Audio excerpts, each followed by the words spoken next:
So good afternoon, everyone. Thank you for inviting us.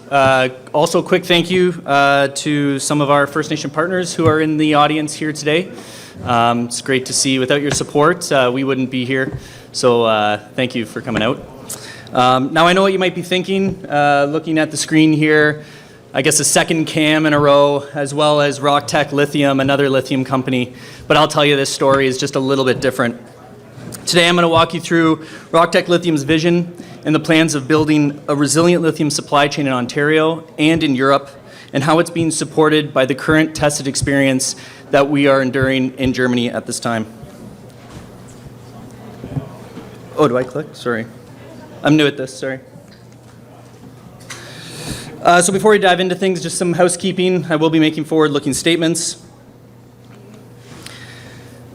And where we like to start these presentations are with our vision. So powering the battery age with sustainable, local, and recycled lithium, leading a truly circular energy future. This is a mouthful. It's a lot of words. It's the buzzwords. It's the exciting words that the market is saying right now. But reality, what this means is we're not just building mines and converters. We are building a fundamental component for a local, resilient, and sustainable supply chain. And the biggest question is why? So why are we doing this? Over the last year, we have seen, especially with the downturn in the market, we've seen the price of lithium go from being supply-driven to demand-driven, which is a good thing. As by the graph here, you can see 3 million tons is going to be required by 2030, which then provides a massive gap with the current supply that's going to be on by 2030 of 1.6 million tons. This gap is also increasing as the higher mine closures occur and increasing renewable projects come online. It's safe to say that there's a massive gap that needs to be filled when it comes to lithium production. Based on these numbers and demand, as it says, Europe and North America will be needing about 10 more converters. And why converters and mines? Why that focus? Because they are the bottleneck. So right now, 90% of the lithium converters are in China, with absolutely no capacity to be able to fill the lithium requirement here in Canada and Ontario. So our goal is to build a resilience for the province by developing the Georgia Lake project to feed the Red Rock converter, to refine it into battery-grade lithium for the province's downstream investments and onto the OEMs like our first customer, Mercedes-Benz. And how are we doing this? We have 3 main assets here with Tech. First is our most advanced, the Guben Converter, which has become our blueprint. Located in Germany, it's been developed over the last 4 years, and the one thing that we're really bad at explaining is that it has $64 million invested into it. It is shovel-ready, and with all the time, work, and money that's gone into the project, the Guben Converter has become our blueprint to develop more converters like our second asset, the Red Rock Converter. As the name states, it will be located in the town of Red Rock, on a brownfield site that's being currently developed by the BMI Group. We've been able to leverage the $65 million invested and convert 80% of the engineering from the FEL 3 into this project, with the other 20% just being for Canadian standards. But this provides us a base to come online quicker than any other project in the area. And finally, the Georgia Lake project there, our oldest project, located in Beardmore. It's a proposed hard rock, underground, and open pit mine operation that is small in resource, but packs a punch when you look at its logistics and feasibility. So where I'd like to start is where the blueprint begins, and that is the Guben Converter. It's located in Guben, on the east side of Germany, on the border where Poland is. It's shovel-ready, fully permitted from construction to production, with a feasibility study completed and over $65 million invested. The feasibility study returned very favorable economics of 1 billion euros in NPV and a 20% internal rate of return. And we expect 33 months of construction with a production start date at the end of 2028. On the right of the screen, you can see the key components that have been developed for a successful project. We have government support, offtake, feedstock, zero waste, EPCM, and lastly, financing. We found these were the key pillars in developing a list and blueprint required for any future converter. And what does that list look like? So if you take those components and you look at this list, this is exactly the blueprint that we can then extrapolate to here in Canada. So we have an attractive jurisdiction, product market fit with current demand, with long-term demand, permitting, technical studies, government support, offtake, positive project economics, proven process and technology, feedstock supply, and the most difficult, equity and debt.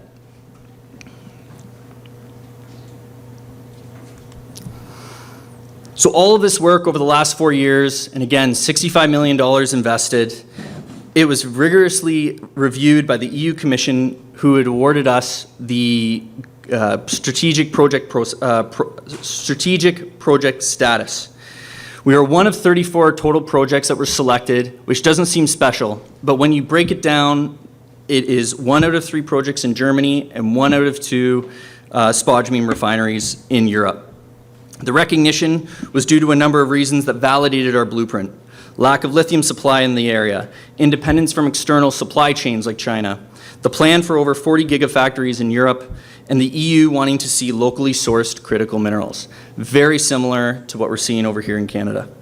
So with all of this work, we have the winning recipe when it comes to developing a converter in Canada. So on that note, let's move over to this part of the pond. This map gives us a quick overview of where our projects are. So at the top there, you can see the Georgia Lake project, south of Beardmore, and 60 kilometers down the Trans-Canada Highway, our planned Red Rock converter, 100 kilometers east of Thunder Bay. One of the key advantages that I do want to highlight is that it already has great infrastructure, highway, rail, clean electricity running right through the project. All this allows us to move quickly, cost efficiently through construction right into operation. But what's even more exciting is the bigger opportunity here that the project brings. By combining the infrastructure with these upstream and downstream developments under one province, with the government policies and funding, we're exploring partnerships which will lay the foundation for province-wide lithium complexes with Red Rock at its center. So starting at the top and starting with our oldest asset, we have the Georgia Lake project, located 15 kilometers south of Beardmore. It currently hosts, like I said, a modest 15 million tons with 0.9% lithium. Significant upside as only 10% of the property has been explored.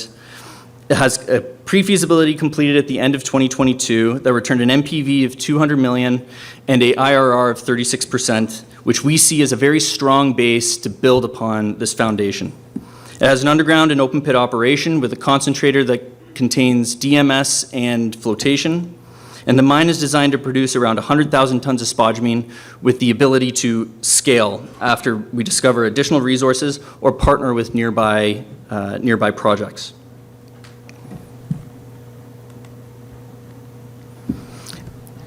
And now moving down the road, the Trans-Canada Highway, about 60 kilometers, we have our sister to the Guben. We have our sister to the Guben Converter, the Red Rock Converter. The Red Rock Converter will be one of Ontario's lithium refineries. It will be a mercantile model that is targeting 30,000 tons a year. We have completed an internal scoping study at the end of 2024 that was derived from the Guben FEL 3. In that scoping study, we had 2 different scenarios. We had a scenario with a single kiln at 30,000 tons, build it big right away, with a second scenario being 2 kilns staged over years, a build and grow, starting with half the production and growing to full production over years once the projects and feedstock become more secure in the province. As mentioned, we were able to use 80% of the engineering knowledge from our Guben FEL 3 and the 20% adapted to meet Canadian standards. So with the 65 million invested into the Guben FEL 3, we invested another 3 or 4 million to make the Red Rock Converter Canadian.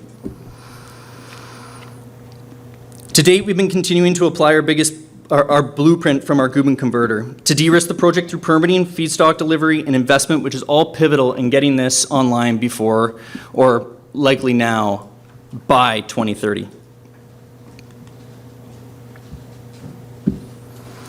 Just a quick slide on who is leading the charge. I'll just touch on the two top guys. Dirk Harbecky, who's been our champion in the EV since 2011, since acquiring the company. When he took over, telling Mercedes that they will be buying our lithium, being laughed out of the room, and that was because they didn't have a EV on the production line. And now, being our first customer, it's a pretty funny story.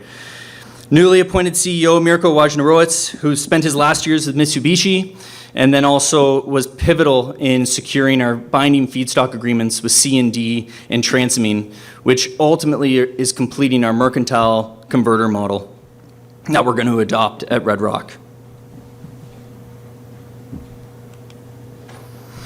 And finally, to touch on the end of our vision, which is a circular future, sustainability is at the heart of everything we do. We'll touch on three different things that we focus on: reducing waste to zero, working with the German Lithium Institute, ITEL. We are selling aluminosilicate, gypsum, and other tailings back into the market to reduce our footprint. We're also using recycling technology to include lithium recycled product into our feed. Up to 20% of our feed will be recycled product from electric battery materials. And then third there, because the market's driving towards a more sustainable and environmental friendly future, we've engaged Circular for finding where our lithium is going from mine to customer. And with the help of Fraunhofer, we're being able to minimize our carbon footprint, which is already 30 to 60% lower than our incumbents. So with that, that's the end of that. So any questions?